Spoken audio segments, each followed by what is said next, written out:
Hello! Happy gardening. இன்னைக்கு என்னோட கார்டன்ல வந்து பார்த்தீங்கன்னா, தண்டுக்கீரை அப்படியே எவ்வளோ ஃப்ரெஷ்ஷா இருக்கிறாங்க பாருங்க. இந்த தண்டுக்கீரையில நெறைய கால்சியம், பொட்டாசியம் இந்த மாதிரி நெறைய இருக்குது. நம்மளால வந்து மத்த கீரையெல்லாம் வந்து ரொம்ப வந்து கார்டனிங் பண்ண முடியாட்டாலும், இந்த தண்டுக்கீரை வந்து ஈஸியா க்ரோ ஆகக்கூடிய ஒரு கீரைங்க. ஸோ, அதனால வந்து உங்க கார்டன்ல ஈஸியா க்ரோ பண்ணலாம். ரொம்ப மெயின்டெனன்ஸ் கிடையாது. பூச்சி மட்டும் வந்துச்சுன்னா, அப்பப்போ வந்து அவனுக்கு வந்து ஏதாவது ஒரு ஃபர்டிலைசர் குடுத்தோம்னா சரியாயிடும். மத்தபடி வந்து நீங்க கொஞ்சம் போட்டிங்கனாவே அவ்வளோ தண்டுக்கீரை வரும்.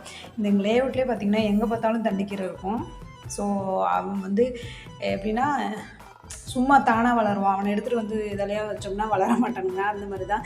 பட் ஆனா நான் அது வந்து சீட் எடுத்துட்டு வந்து அப்படியே தூவி போட்டேன்.